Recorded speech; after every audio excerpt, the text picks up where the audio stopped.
کے شو میں پاکستان کا قرضہ غیر پائیدار سطح پر پہنچ گیا، کم کرنے کے لیے اقدامات۔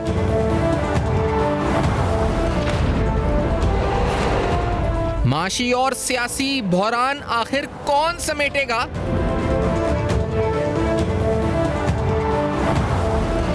تین برس میں آئی ٹی ایکسپورٹس کو 10 ارب ڈالر تک بڑھانے کی حکمت عملی۔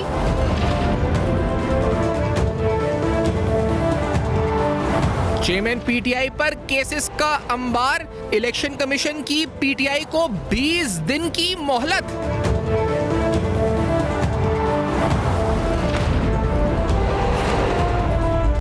السلام علیکم، بس پردہ حقائق سنسنی خیز انکشافات پروگرام بے نقاب میں ہوں آپ کے ساتھ صفان خان۔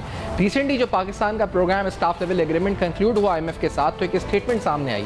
اسٹیٹمنٹ میں کہا گیا آئی ایم ایف کی طرف سے کہ timely disbursement of committed external support remains critical to support the authorities policy and reform efforts۔ اور پھر کل شمشاد اختر صاحبہ کی اسٹیٹمنٹ پاکستان کے قرضوں کے حوالے سے، جس نے پاکستان میں کچھ معاشی حد تک جو پاکستان کے معاملات ہیں پھر سے بے چینی اور بے یقینی کی تھوڑی سی صورتحال پیدا کی ہے کہ آگے آئندہ کچھ ماہ میں ہونے کے حوالے آئی ایم ایف نشاندہی کر رہا ہے کہ ہمارے جو ایکسٹرنل سپورٹ ہے وہ کرٹیکل ہے ہمارے لیے، اور خاص طور پہ جو اسٹیمیشن ہے آف ایکسٹرنل انفلوز، جس کے اندر ہمارے کرنٹ اکاؤنٹ ڈیفیسٹ ہے، ہماری ری پیمنٹس ہیں، اور ساتھ ساتھ ہمارے جو بلڈ اپ ہے فارن ریزروز کا، اس پر ہمیں کڑی نظر رکھنی ہے۔ اور پھر شمشاد اختر صاحبہ نے بھی کہا کہ انسسٹینیبل ڈیٹ لیولز ہیں۔ تو آخرکار یہ کن تمام چیزوں کی نشاندہی ہے، اور are we aware of this threat یا الارم بیلز؟ اس کا کرنسی کے فیوچر پہ کیا امپیکٹ پڑ سکتا ہے، الیکشن سے پہلے، الیکشن کے بعد؟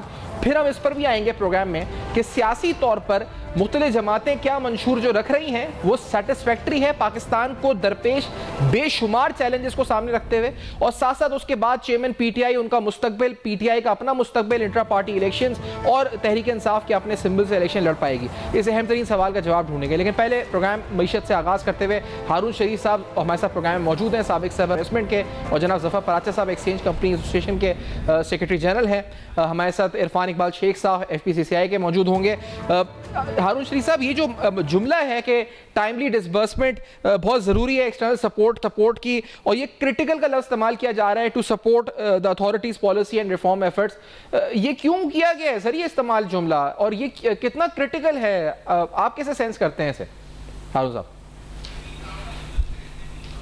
جہاں تک تو فائنانس منسٹر کا اسٹیٹمنٹ پہلے بتایا ہے، آئی تھنک یہ تو بارہا میں آپ کے پروگرام میں کئی دفعہ کہہ چکا ہوں کہ پاکستان ایک ڈیٹ سٹریسڈ کنٹری ہے، اور ہمیں ڈیٹ کی بجائے دوسرے سورسز کو، ایکوٹی کو، انویسٹمنٹ کو، ریمیٹنسز کو بڑھانے کی ضرورت ہے۔ ہم مزید قرض لینا ہمارے لیے مشکل سے مشکل ترین ہوتا جا رہا ہے۔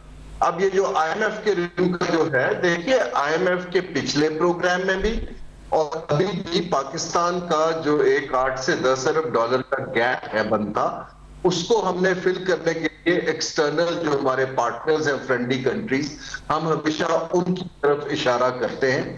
تو آئی ایم ایف اس دفعہ ان کو آپ نے دیکھا انڈیپینڈنٹلی ملا بھی ہے، اینڈ دے نیڈ ایشورنسز کہ وہ ان کی سپورٹ نہ صرف قائم رہے گی بلکہ جو آلریڈی سال کے ڈپازٹ ہیں وہ رول اوور بھی ہوں گے۔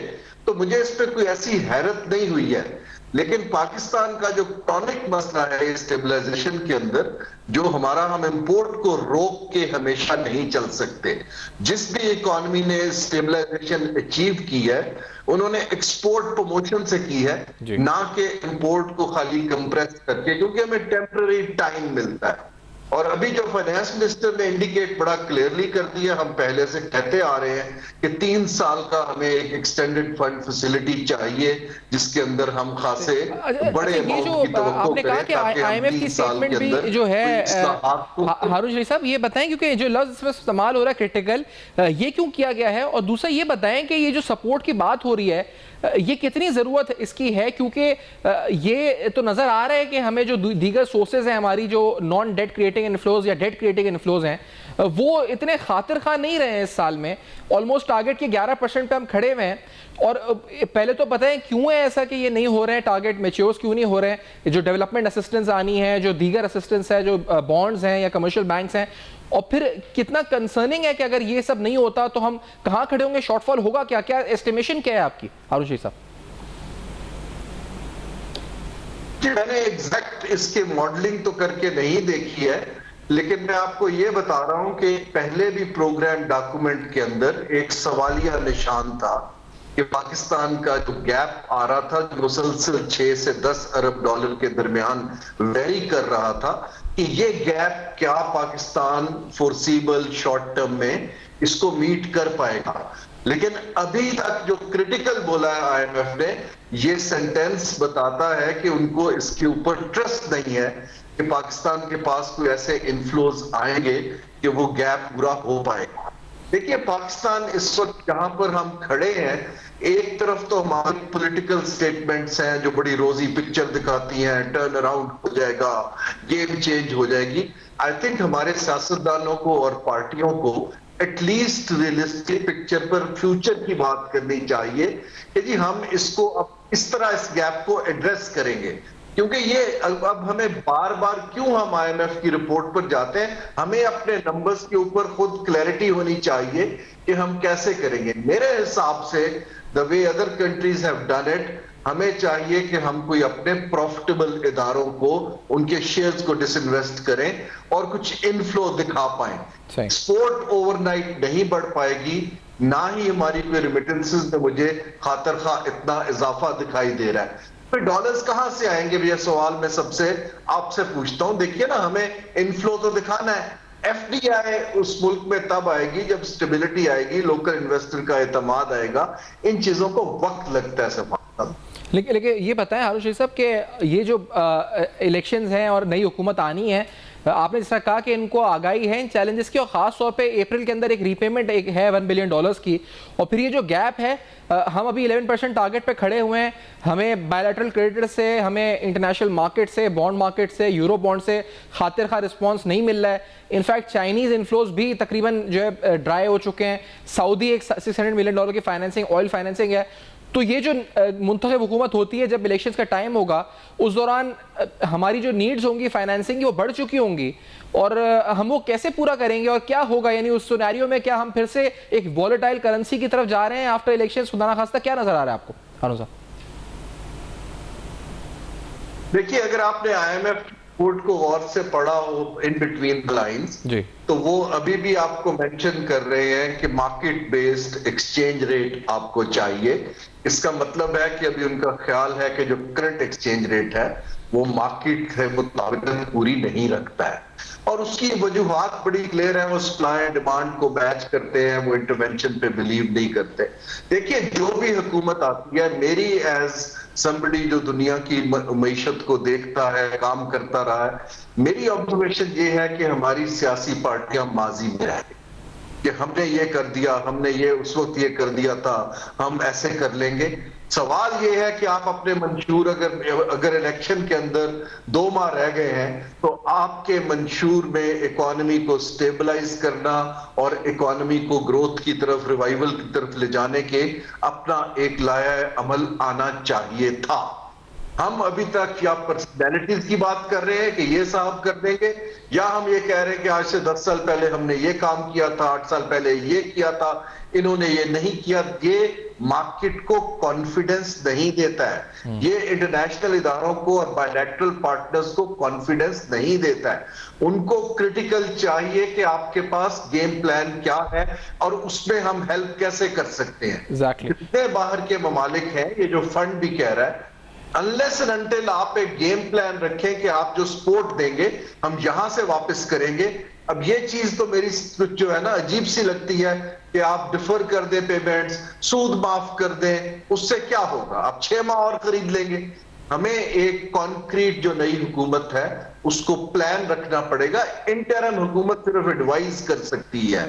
جو لوگ ہیں وہ 5 سال کی حکومت سے پلان مانگیں گے، نہ کہ وہ آتے ہی ٹرانزیکشنز میں پڑ جائے. تو آئی تھنک پولیٹیکل پارٹیز کو اپنی گیم فیوچرسٹکلی اٹھانی چاہیے اور جو حالات ٹی وی پر آ کر آپ کو بتائیں. جی، اور جو حالات لگ رہے ہیں ہارون صاحب، اس سے تو لگ یہ رہا ہے کہ بہت جلدی منتخب حکومت کو آئی ایم ایف کے پروگرام کے پاس بھی نئے جانا پڑے گا. انفیکٹ یہ ختم ہوتے ہی پروگرام دوسرے پروگرام میں شاید انرول ہونا پڑے، اور بہت کم گیپ کے ساتھ وداؤٹ اینی ڈیلے. اور ہم یہ بھی امید رکھتے ہیں کہ کہیں آنے کے بعد وہ تقریر نہ ہمیں سننے ملے جو اسد عمر صاحب نے کی تھی پی ٹی آئی کے آنے کے بعد، کہ ہم نہیں جائیں گے، ہم ڈیل اچھی بنائیں گے تو ہم یوں کریں گے تو ہمیں ضرورت نہیں ان کی اور انہیں ضرورت ہے. پھر اسعد ڈار صاحب نے جو کیا تھا تو کہیں یہ ہم جو ہے وہ ہمیں سامنا نہ کرنا پڑے. I hope so. آپ بھی یہ شاید امید یہی رکھتے ہوں گے ہارون صاحب.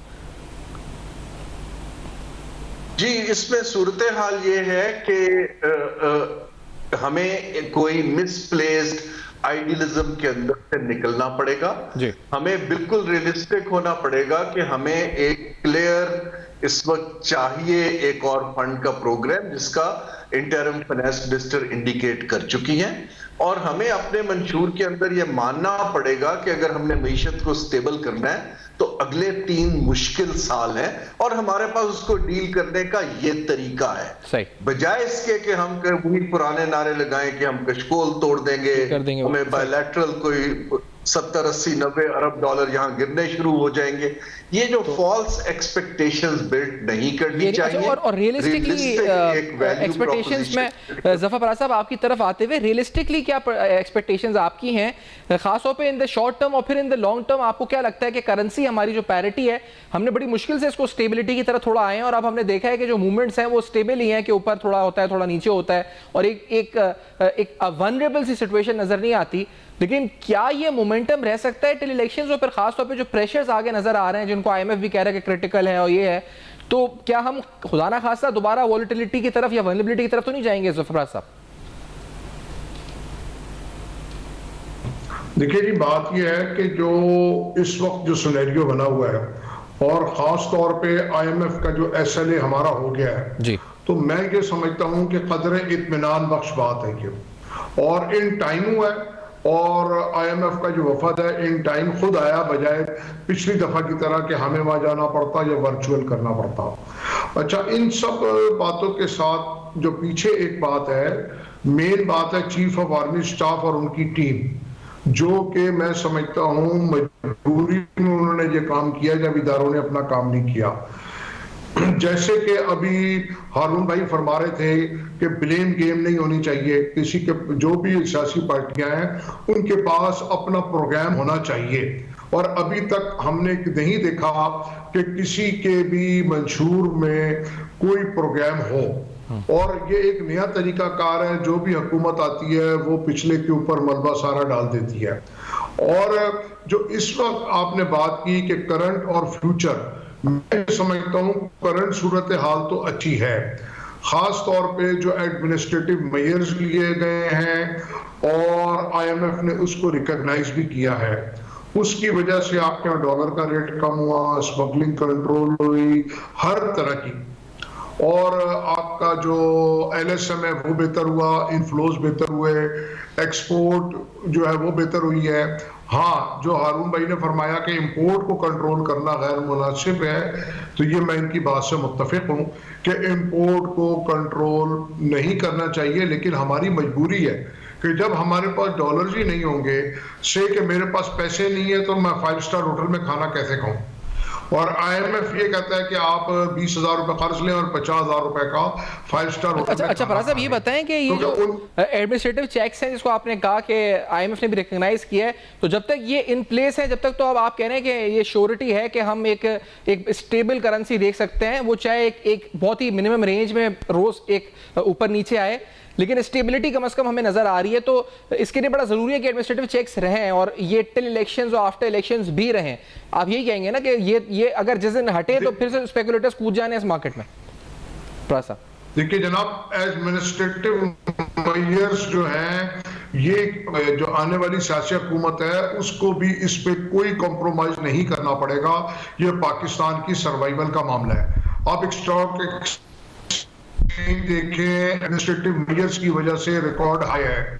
آپ کا اسمگلنگ رک گئی, ہر چیز کی قیمتیں کم ہو گئی, چاول, آٹا, گھی, چاول, ہر چیز کی, ٹھیک ہے, اسٹاکس باہر آ گئے, اور جو کھاد ہے وہ ہر چیز, ایون دین ڈالر کا ریٹ کم ہوا تو پیٹرول کی پرائزز بھی کم ہوئی. اور ایکسچینج کمپنیز نے ایڈمنسٹریٹو میئرز کی وجہ سے $900 ملین اب تک انٹر بینک میں دے چکے ہیں, جو بہت عرصے بعد ایک اچھی خاصی رقم ہے, جبکہ ہم آئی ایم ایف کے پاس $700 ملین کے لیے جا رہے ہیں. اور اس $700 ملین کی جو کاسٹ ہے وہ منیمم میری نظر میں $3,000 ملین ہے. چاہے وہ بجلی کی مہنگائی کی شکل میں ہو، گیس کی مہنگائی کی شکل میں ہو، ٹیکسز کی شکل میں ہو، کسی بھی شکل میں ہو. تو میں یہ کہنا چاہوں گا کہ پاکستان میں پوٹینشل بہت ہے. اگر ہم ایکسپورٹ سے ہٹ کے جتنی توجہ ہم ایکسپورٹ پہ دے رہے ہیں، اگر ہم اپنی لوکل مارکیٹ پہ بھی دیں جو کہ دنیا کی 5ویں بڑی مارکیٹ ہے، تو ہمارا امپورٹ کا اور جو ہمارا لوکل مینوفیکچر ہے اس کو بھی ہمیں ریکویسٹ کرنی پڑے گی کہ آپ اپنی کوالٹی ٹھیک کریں اور اپنی پرائسز ظفر صاحب اگر سمیٹتے ہوئے اس گفتگو کو ہم یہ کہیں کہ آپ کو نظر آتا ہے کہ ہم کہیں 300 سے اوپر والے جو معاملہ ہے اس طرف تو نہیں جاتے ہوئے نظر آتے، خدا نہ خواستہ جو ہمیں کہا جا رہا ہے کہ کرٹیکل ہے ایکسٹرنل فائنینسنگ، یا ہم اسی رینج میں رہیں گے؟ کیا پریڈکشنز ہے، یا ہم 250 جو آپ کہہ رہے 260 آپ کہتے تھے کہ 260-70، تو کیا اس طرف جا سکتے ہیں واپس؟ کیا ایکسپیکٹیشنز ہیں آپ کی؟ دیکھیے جی، مجھ کو مارکیٹ 300 پہ کے قریب جیسے نظر نہیں.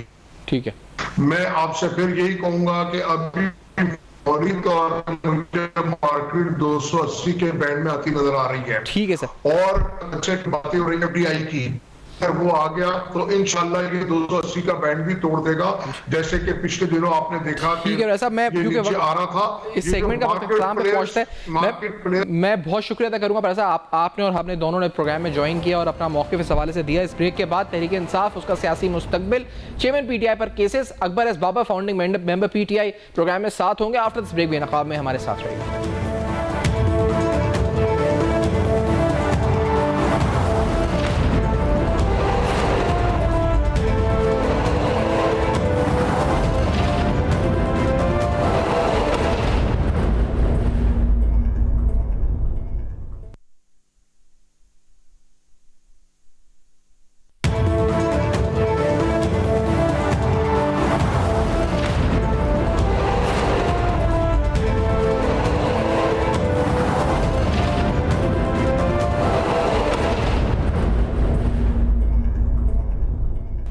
Welcome back. آپ دیکھ رہے ہیں بے نقاب، اور آج بے نقاب میں سیاسی چال اور معاشی حالات اور ساتھ ساتھ انتخابات آنے والے کیا ممکنہ شکل اختیار کر سکتے ہیں، تحریک انصاف کا مستقبل یہاں سے کیا ہو سکتا ہے. الیکشن کمیشن آف پاکستان کی طرف سے 20 دن کا ٹائم کہ اپنے انٹر پارٹی الیکشنز کروائیں، ورنہ تحریک انصاف اپنے سمبل پہ بھی شاید الیکشن نہ لڑ سکے، پارلیمنٹ کے الیکشنز میں شامل نہ ہو سکے.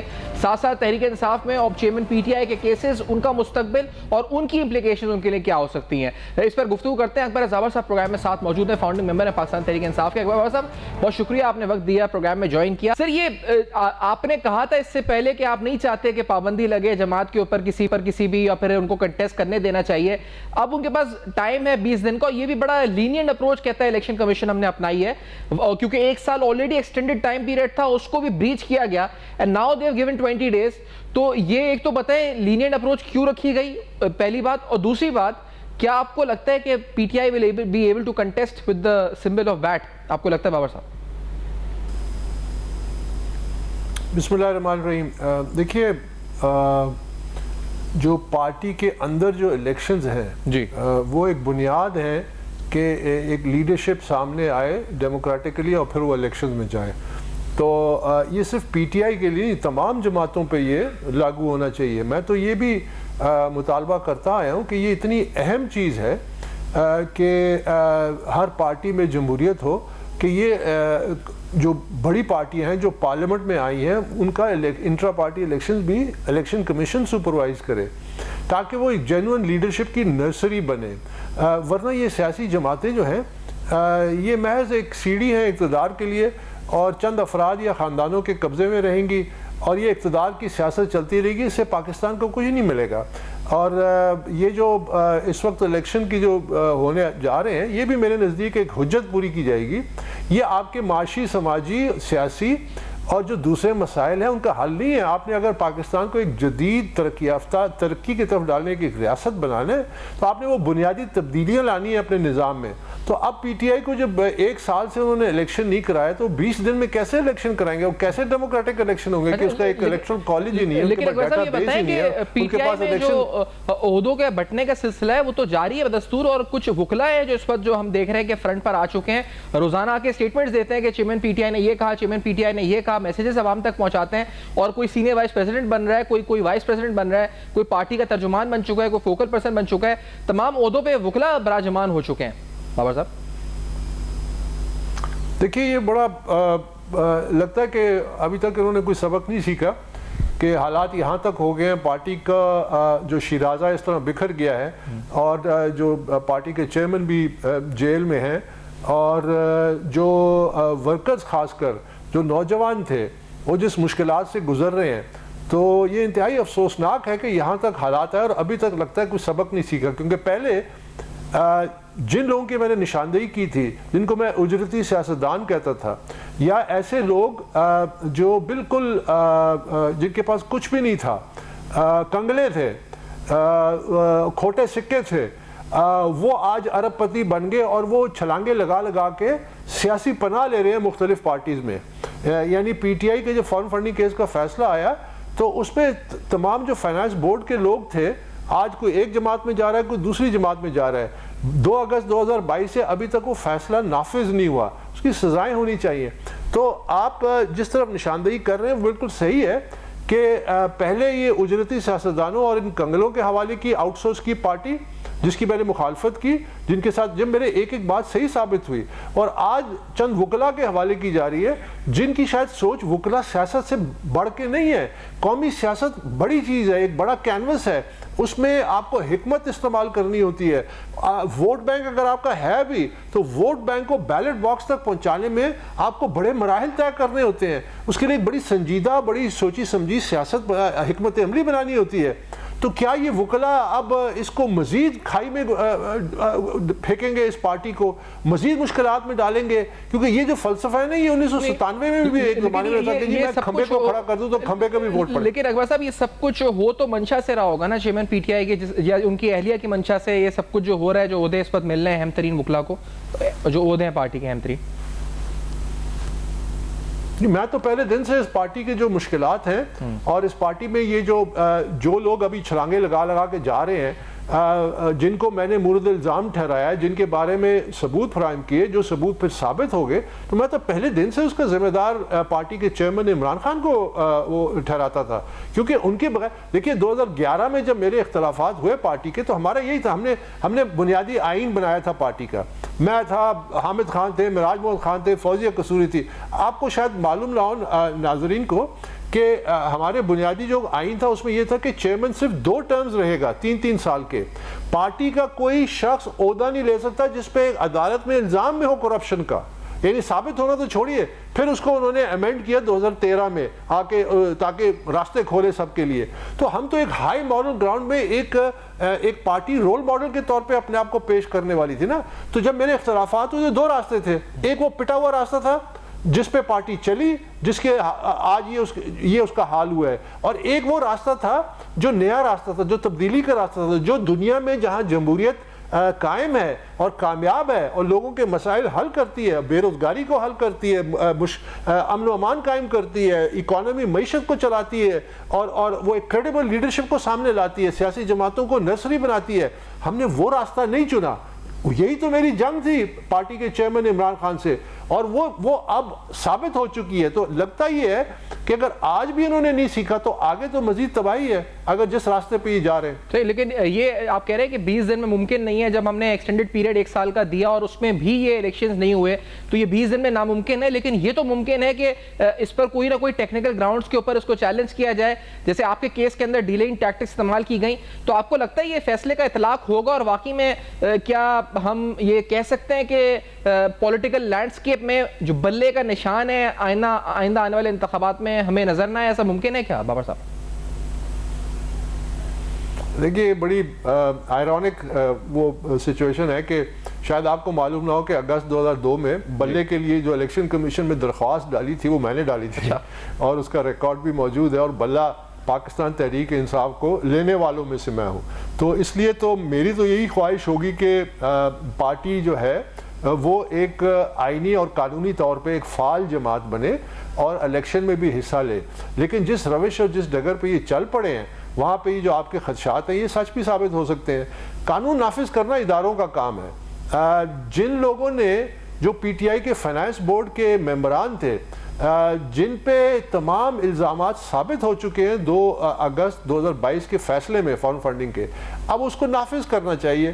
اب ان کو پناہ گاہ نہیں دینی چاہیے کہ وہ سیاسی پناہ گاہوں میں جا کے چھپ جائے. اکبر صاحب آپ ہمارا یہ المیہ ہے. آج یہ جو آپ تاریخ بتا رہے ہیں اہم ترین کہ اگست 2002 میں بلے کے لیے آپ نے اپلائی کیا تھا، آپ بہت جسے کہا جائے کہ ایک جسے تحریک انصاف کے فاؤنڈنگ ممبر تو تھے ہی، لیکن بہت احسان آپ نے چیئرمین پی ٹی آئی پر کیے.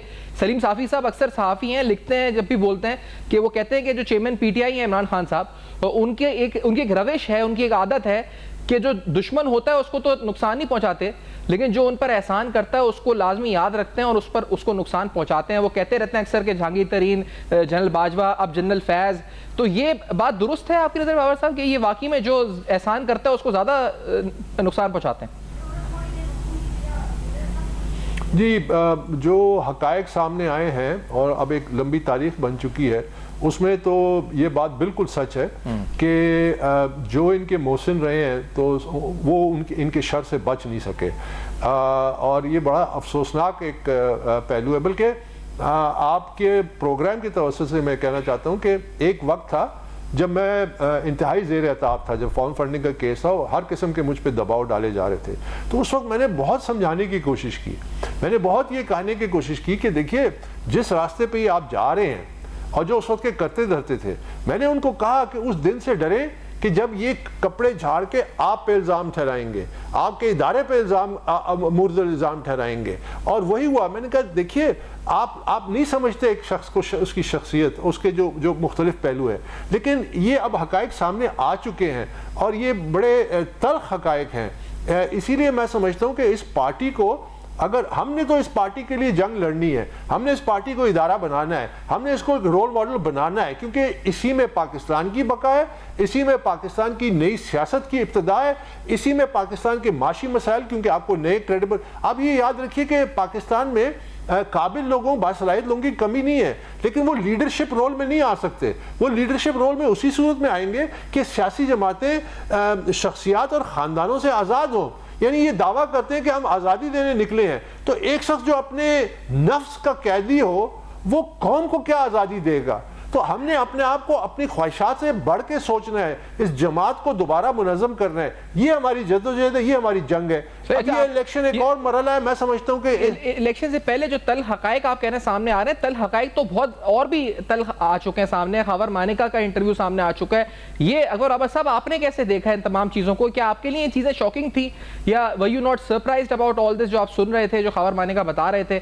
اخبارات میں، سوشل میڈیا پہ پہلے بہت سی چیزیں آتی تھیں، لیکن اب تو فرام دا ہارسز ماؤتھ ہم سن رہے تھے. آپ کو کیا تاثرات تھے آپ کے سن کر یہ بابر صاحب؟ دیکھیے، میں ان معاملات پہ 2011 سے میں اختلافات ہیں، اور ظاہر ہے کہ میں عمران کے اپنے بقول جو انہوں نے لکھ کے دیا، جو ان کے وکیل نے الیکشن کمیشن میں پڑھ کے سنایا کہ اکبر بابر جو تھا اس کو میں نے پینڈر کیا، اس کو میں نے فورس کیا اور ذمہ داری لینے کے لیے، یہ پارٹی میں نمبر 2 تھا. یہ ان کے اپنے لکھے ہوئے الفاظ ہیں، ان کے وکیل نے عدالت میں پڑھ کے سنائے تھے. تو آپ سمجھ سکتے ہیں کہ میری قربت کتنی تھی اور میری معلومات کس حد تک تھی. لیکن ان معاملات پہ میں آج تک نہیں بولا، نہ بولوں گا. انفارچونیٹلی بہت مجھے دکھ ہوتا ہے کہ ہماری سیاست جو ہے وہ کس نہج تک پہنچ چکی ہے. ہم کیا رول ماڈل کے طور پہ اپنے آپ کو پیش کر رہے ہیں؟ آپ اس سے اندازہ لگائیے کہ میں نے عمران خان نے ایک انٹرویو دیا تھا ایکسکلوسیو ہندوستان ٹائمز میں. اس میں کوٹ ان کوٹ عمران خان نے میرے بارے میں کہا تھا کہ ہی از اے بروٹلی آنیسٹ مین. تو جب 14 نومبر 2014 کو میں نے فارن فنڈنگ کا کیس کیا تو 15 نومبر کی آپ پی ٹی آئی کی پریس ریلیز پڑھ لیں میرے بارے میں، جس کو دستخط کیے تھے ڈاکٹر شری مزاری نے عمران خان کی مرضی سے. یعنی غلیظ ترین مجھ پہ الزامات لگائے جن کا وجود ہی کوئی نہیں ہے، جن میں سوچ بھی نہیں سکتا تھا. مجھے تو اپنے آپ سے گھن آتی تھی کہ میں یہ میں کن لوگوں میں اپنی عمر میں نے لگا دی ایک بڑے مقصد کے لیے. یہ کیسے لوگ ہیں؟ تو اس حد تک یہ گئے ہیں. تو یہ جو گٹر پالیٹکس ہے، اس کی کافی حد تک یہ جو بنیاد ہے یہ انہوں نے خود رکھی ہے. لیکن اس پہ میں تبصرہ اس لیے نہیں کرتا کیونکہ میں اس پچ پہ نہیں کھیلتا. نہیں، لیکن اب کیا وہ جو پچ انہوں نے بنائی تھی ریاست مدینہ کی، کیا وہ اب اس پچ پر کھیلنے کے اہل ہیں چیئرمین پی ٹی آئی؟ کیا وہ مزید اس پچ پر کھیلیں گے؟ ریاست مدینہ بناؤں گا اور اسلامی اشعار، اسلامی اصول، شرعیت کی پابندی، یہ تمام جو باتیں وہ کرتے تھے، کیا وہ کیپیبل اب رہیں گے وہ ان چیزوں کی بات کریں آ کے پار؟ نہیں وہ تو میں دیکھیے نا، وہ تو آپ میرے 2014 سے اور اس سے پہلے بھی میرے تمام بیانات میڈیا میں، الیکشن کمیشن کے باہر، وہ تو میں نے بہت عرصے سے میں یہ کہہ رہا ہوں کہ یہ لوگوں کی آنکھوں میں خاک ڈالی جا رہی ہے، یہ پاکستانی قوم سے ایک بہت بڑا دھوکہ ہونے جا رہا ہے۔ میں تو انسائیڈر تھا، جب میرے سامنے سارے حقائق آئے تو میں کھڑا ہوا، میں کہا میں اس دھوکے کا حصہ نہیں بنوں گا، میں اس قوم سے دھوکہ نہیں بولوں گا، میں سچ بولوں گا، میں اس قوم کے سامنے حقائق رکھوں گا۔ میں اسی بنیادی نظریہ جو پاکستان تحریک انصاف تھا کہ ہم ایک نئی سیاسی جماعت بنائیں گے جو میرٹ پہ چلے گی، جو قانون کے تحت ہوگی، جس میں لیڈرشپ میرٹ پہ آئے گی، جس میں بادشاہت نہیں ہوگی، عمران خان 2 ٹرم کا چیئرمین ہوگا، اس کے بعد پارٹی کے ورکر الیکٹ کریں گے نئے لیڈر کو، ہم ایک رول ماڈل ٹرینڈ سیٹر ہوں گے۔ تو میں تو اسی سیاست پہ ہوں، اسی سیاست پہ رہوں گا اور یہ جنگ لڑتا رہوں گا۔ میرا مقصد اپنے آپ کو اسمبلی میں لانا نہیں ہے، میرا مقصد کوئی عہدہ لینا نہیں ہے۔ میں آپ کو کیا بتاؤں کہ میرے سامنے کون سا عہدہ مجھے پیش نہیں کیا گیا اور سلور پلیٹر، لیکن میرا مقصد نہیں ہے۔ میرا مقصد ہے کہ پاکستان کی سیاست کو ایک نئی نیج پہ ڈالا جائے، اس کے لیے پی ٹی آئی کو ایک رول ماڈل بنایا جائے۔ میں اسی پہ ہوں، اسی پہ رہوں گا۔ لیکن جو جنگ ان کی ہے قانونی جنگ اس وقت، اس قانونی جنگ میں ریسنٹلی ایک اہم موڑ آیا ہے جب سائفر کیس کا جیل ٹرائل کے حوالے سے ایک اہم فیصلہ آیا ہے۔ بہت سے لوگ اس کو کہہ رہے ہیں کہ ریسیٹ ہو گیا ہے اور کئی دوبارہ سے ان کے معاملات قانونی پیچیدگیاں جو قانونی مسائل میں وہ جو دوچار ہیں، کہیں ان کو ایک سیف پیسج یا وہ جلدی باہر آ جائیں گے یا الیکشن سے پہلے آ جائیں گے۔ آپ کی امید کیا ہے کہ will he be back before elections, باہر آ جائیں گے یا یہ ایک لمبی قانونی جنگ ہے جو ان کو لڑنی پڑے گی؟ بابر صاحب نہیں دیکھیے، یہ تو ایک ابھی بہت سارے معاملات ابھی سامنے آنے باقی ہیں۔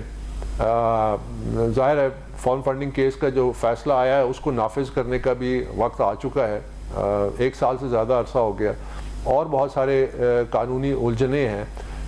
سیاست میں پاکستان تحریک انصاف کی جو لیڈرشپ ہے وہ تو سامنے ہے ہی نہیں، فیصلے کیسے ہو رہے ہیں، کون کر رہا ہے، سمجھ سے باہر ہے، اور کن بنیادوں پہ لوگوں کو عہدے جا رہے ہیں سمجھ سے باہر ہے۔ اور جس طرح یہ چند وکیلوں کے لگتا ہے کہ ہتھے چڑھ گئی ہے، تو اور وہ بھی پہلے تو ہوتا تھا کہ کوئی صلاحیت، کوئی قابلیت وہ دیکھی جاتی تھی، اب تو لگتا ہے کہ جس طرح میں نے آپ کے پروگرام میں کہا تھا کہ WWF کی کوئی ریٹنگ یا رینکنگ دیکھی جا رہی ہے۔ تو یہ تو ایک ٹوٹلی ویکیوم میں پارٹی آپریٹ کر رہی ہے، تو اس کو دوبارا منظم کرنا ہوگا، اس کو دوبارہ آرگنائز کرنا ہوگا۔ میں نہیں سمجھتا کہ کوئی ایزی ریلیف مجھے نہیں نظر آ رہی، اور مجھے صرف ایک چیز کا خدشہ ہے، بڑا افسوس ہے اس کا، کہ ابھی بھی اگر انہوں نے یہی روش رکھی کہ جی ہمارا تو ووٹ بینک ہے، ہم جس کو مرضی کھڑا کر دیں وہ جیت جائے گا، یہ ان کی خام خیالی ہے۔ ووٹ بینک سے بیلٹ باکس کا ایک لمبا سفر ہوتا ہے، اس کے لیے بہت تیاری کرنی ہوتی ہے، بڑی حکمت کی ضرورت ہوتی ہے، اور ایک عملی جو سیاست ہوتی ہے وہ کچھ اور ہے، وکلا کی سیاست کچھ اور ہے۔ تو یہ اب اس الٹیمیٹ جو فائنل سیٹ بیک کی طرف جا رہے ہیں جس روش پہ، مجھے اس پہ زیادہ دکھ ہوتا ہے کہ لگتا ہے ابھی بھی انہوں نے کچھ نہیں سیکھا۔ لیکن یہ جو آپ کہہ رہے ہیں کہ فیصلے کر کون رہا ہے اور کیسے ہو رہے ہیں آپ کو سمجھ نہیں آ رہا، تو اس میں کیا مطلب بابا صاحب ہمیں نظر تو یہی آ رہا ہے کہ بشرا بی بی باہر ہے، چیئرمین پی ٹی آئی جیل میں ہے، یہ فیصلے کون کر رہا ہوگا آپ کے نزدیک؟ یعنی آپ کیوں اس میں اتنا مشکل کیا ہے سمجھنا، اس میں کیا معمہ ہے؟ کیونکہ پارٹی کے جو ڈیسیجن میکنگ فورمز ہیں جی وہ تو نظر نہیں آ رہے، جو ڈیسیشن میکنگ فورمز تھے کیا وہ افیکٹو تھے پہلے، اس سے پہلے فیصلہ کرنے میں، یا ان کی فیصلوں کے بنیاد پر ان کی کم از کم اہمیت تو اس حد تک تھی کہ وہ کم از کم نظر تو آتے تھے کہ سامنے بیٹھے ہوئے فیصلے تو پھر بھی at the end of the day party کے جو چیئرمین ہیں وہی کرتے تھے، وہی ڈائریکشن سیٹ کرتے تھے۔ اسی لیے میں ان کو آج کے حالات کا ذمہ دار بھی ٹھہراتا ہوں، اسی لیے میں کہتا ہوں کہ ایک تجدید نو کی ضرورت ہے، اسی لیے میں کہتا ہوں کہ پی ٹی آئی کے جو فاؤنڈنگ ممبرز ہیں ان کو اکٹھا کرنا ہے، اسی لیے میں کہتا ہوں کہ جس طرح ہمارے ساتھ ہیں اور ہم انشاءاللہ اس پارٹی کی باغ دور سنبھالیں گے۔ تو سعید اللہ نیازی ہیں، عمران خان کے فرسٹ کزن ہے، پی ٹی آئی کے فاؤنڈنگ پریزیڈنٹ ہیں پنجاب کے، فوزیہ قصوری ہیں، اس طرح کے کمانڈر رضا حسین شاہ ہیں فاؤنڈنگ پریزیڈنٹ کراچی کے، اسی طرح محمود خان ہیں، اس طرح یوسف علی سوابی کے ہیں، اسی طرح میں گنواتا جاؤں گا تو 20 ایسے نام ہیں، اسی طرح جس طرح بلال ہیں جو وہ ہمارے ساتھ ہیں اٹک سے فاؤنڈنگ ممبر ہیں۔ تو ایسے بہت سارے لوگ ہیں، ہم نے ان کے ذریعے اس کو ایک ادارہ بنانا ہے، اس راستے پہ ڈالنا ہے اور عملی طور پہ بتانا ہے معاشرے کو کہ یہ ہوتی ہے سیاسی جماعت، یہ لیڈرشپ ہے، یہ میرٹ پہ آتی ہے، یہ اس قابل ہے کہ شاید کوئی تبدیلی لا سکے، آپ کے حالات بہتر کر سکے، آپ کی معیشت کو بہتر کر سکے، آپ کی جو گورننس ہے اس کو بہتر کر سکے۔ اس کے علاوہ آپ کے پاس کوئی حل نہیں ہے۔ آپ یہ جو حجت پوری کرنے جا رہے ہیں اس وقت الیکشن کی, یہ زیادہ سے زیادہ ایک حجت ہے. اس سے اب you are recycling the same leadership جو ناکام ہو چکی ہے, یہ آپ کا حل نہیں دیں گی. میں آج کہہ رہا ہوں, اچھا میں حیران ہوں الیکشن کے بعد آپ دیکھ لینا جو آپ کہہ رہے ہیں نا کہ جو ان کو یہ ابھی بھی گمان ہے کہ کھمبا بھی کھڑا کریں گے تو وہ الیکشن جیت جائیں گے, تو اور بہت سے صحافی, بہت سے یوٹیوبرز, بہت سے ایسے آرگنائزیشنز ہیں جو اس طرح کے پولز اور اپنے اوپینین میں یہ رائے رکھ رہے ہیں کہ شاید ان سے پاپولر تو کوئی پاکستان میں آج تک ابھی نہیں بلکہ رائے ہی نہیں تاریخ میں نہ کوئی رہے گا, یعنی ان کو اس مقام پہ لے کر آ چکے ہیں. اب وہ کیوں کر رہے ہیں مجھے نہیں پتا, کیونکہ اب اس میں کوئی ان کا پیڈ ایجنڈا ہے, فائنینشیل نان فائنینشیل ایجنڈا ہے, کیا ہے, وی ڈونٹ نو دیٹ. لیکن بہت سے لوگ یہ بزد ہیں جو کہہ رہے ہیں کہ نہیں وہ بہت پاپولر ہیں, وہ مقبول ہیں, یہ قبولیت اور مقبولیت کا مسئلہ ہے, یہ ہے اور یہ وہ ہے. کیوں کر رہے ہیں وہ آپ کی نظر میں بابر صاحب؟ دیکھیے وہ تو ظاہر ہے ویسٹڈ انٹرسٹ ہیں, فائنینشیل انٹرسٹ بھی ہو سکتے ہیں اور بھی بہت سارے انٹرسٹ ہو سکتے ہیں. تو اگر کوئی فولز پیراڈائز میں رہنا چاہتا ہے تو اس کو میں اور آپ تو نہیں نکال سکتے. مثلا میں آپ کو اس حد تک کہہ سکتا ہوں کہ جب یہ الیکشن, یہ جب گورنمنٹ تھی مارچ اپریل 2022 میں جب اس کو ریموو کیا گیا, تو اس وقت تو ان کے ممبرز اپنے حلقے میں جانے کے لیے تیار نہیں تھے. وہ کہتے تھے کہ اتنی ان پاپولر ہو چکی ہے. پھر اس کے بعد ایک فالس نیریٹو بلڈ کیا, اس کے بعد اپنے آپ کو ریزریکٹ کیا. تو اب وہ الیکشن اور ووٹ تک پہنچنا, ووٹ بینک کا, میں نے جس طرح پہلے کہا, یہ ایک الگ سیاست ہے, یہ سائنس ہی الگ ہے. اس کے لیے بہت سنجیدہ کام کرنا پڑتا ہے, بڑی تیاری کرنی پڑتی ہے.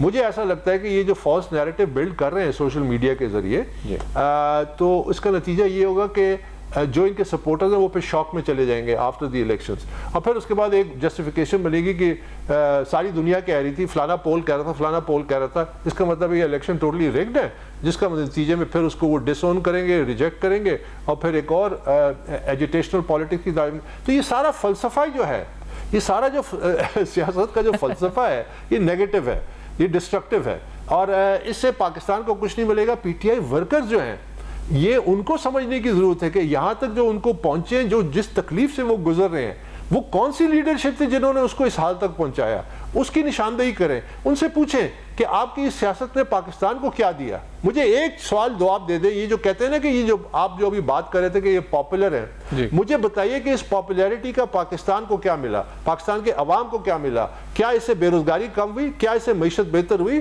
کیا اس سے امن و امان کی بہتری ہوئی؟ کیا اس سے گورننس امپروو کیا؟ کیا پاکستان دنیا میں ایک اپنے وزن اور اس کے اعتبار سے ایک بہتر ملک کے طور پہ سامنے آیا؟ کیا ہماری حیثیت کیا بڑی انٹرنیشنلی؟ یہ وہ سوالات جو آپ پوچھیں. یہ جو سارا وقت ایک ون سائیڈڈ ایک پروپیگنڈا ٹوٹلی, جس میں ایک میجر پورشن جو ہے وہ فیک پروپیگنڈا ہو رہا ہوتا ہے, اس سے نہ کچھ ملا ہے, نہ ملے گا, نہ پارٹی کو, نہ عوام کو, نہ پاکستان کو. اور یہ نیگیٹو پالیٹکس ٹوٹلی. بابا صاحب یہ بتائیں کہ جو سارے پس پردہ کردار یا مہرے تھے جو آپ نشاندہی جن کی کرتی بھی رہے اور مقتدر قوتوں میں بھی تھے, اور وہ اب جن کا احتساب کی بات ہو رہی ہے, آر یو ہوپفل کہ اب وہ تمام جو چہرے جو پروجیکٹ عمران خان کو لانچ کرنے سے لے کر اس کو عوام تک نافذ کرنے تک, ذہنوں میں پیوست کرنے تک میں ملوث تھے, ان کا احتساب ہوگا, کڑا احتساب ہوگا؟ دیکھیے میں تو امید ہی کر سکتا ہوں, ابھی تک ایسے آثار نہیں نظر آ رہے, جس کی میں نے آپ کو یہ مثال دی کہ جو یہ اجرتی سیاستدان تھے, یا یہ جو پارٹی کے ایسے لوگ تھے جو کنگلے تھے, جو اب کروڑ پتی اور ارب پتی ہو گئے, تو یہ چھلانگے لگا کے سیاسی پناہ گاہوں میں چھپ رہے ہیں. تو جب تک ان سب کو ان کا احتساب نہیں ہوگا, اور جنہوں نے سارا یہ جو ایک پورا ایجنڈا جو فورس کیا سوسائٹی کے اوپر, بہت ڈسٹرکٹیو ایجنڈا تھا جس کی میں نشاندہی کرتا رہا, مجھے فی الحال تو ایسے کوئی آثار نہیں نظر آ رہے. انفارچونیٹلی اگر آپ الیکشن میں صرف ایک حجت پوری کرنے جا رہے ہیں, یو ریسائکلنگ دا سیم, اور پھر اس کے بعد اس کو سامنے وہ آئیں گے, تو اس سے پاکستان کا کوئی بھلا نہیں ہوگا. آپ نے out of the box solutions پہ جانا ہے, آپ نے پریکٹیکل سولوشنز پہ جانا ہے, پارٹی پولیٹیکل پاکستان کے سسٹم کو ریویمپ کرنا ہے. جو دنیا میں کامیاب ریاستیں ہیں, کامیاب جمہوریتیں ہیں, ان کی ڈگر پہ عملی طور پہ چلنا ہے, صرف آن پیپر نہیں چلنا. آپ فارم میں چلتے ہیں, آپ سبسٹنس میں نہیں چلتے. آپ جب تک سبسٹنس میں پاکستان کی سیاست کو ری ویش نہیں کریں گے, آپ دوبارہ اس کو ایک تجدید نو نہیں کریں گے, آپ ان حالات سے آگے نہیں بڑھ سکتے. آپ کو چاہیے آپ کے سسٹم میں کمپٹنس, آپ کو میرٹ چاہیے, آپ کو ٹرانسپیرنسی چاہیے. اگر آپ صرف میرٹ ہی لے آئیں تو 80% تو کرپشن ادھر ہی ختم ہو جائے گی کہ سسٹم کے اندر میرٹ آ گئی. یہی ڈینگ سیاپینگ نے کیا چائنا میں.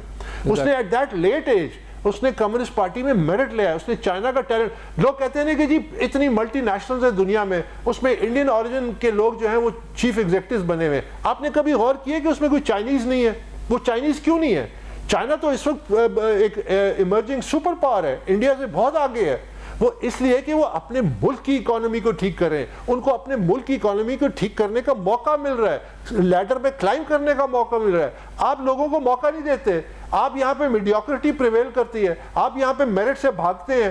تو یہاں جب آپ میرٹ کو سسٹم میں نہیں آئے گا تو تبدیلی کیسے آئے گی؟ یہی مور آف دا سیم چلے گا. جس طرح آئنسٹائن نے کہا تھا کہ اگر آپ وہی کام بار بار اسی طریقے سے کریں اور مختلف نتائج کی توقع کریں تو وہ انسینٹی ہے, وہ پاگل پن ہے. میں سمجھتا ہوں کہ ہم شاید وہ کریں. ہاں ریالٹی ہے. بابر صاحب بہت بہت شکریہ, آپ نے وقت دیا پروگرام میں جوائن کیا. اکبر بابر صاحب کی تلخ حقائق جو انہوں نے بیان کیا آپ نے سنے. فیڈ بیک آپ دے سکتے ہیں فیس بک, ای میلز اور ٹویٹر پہ. دیکھتے رہے گا. اب تک اپنا بہت خیال رکھیں.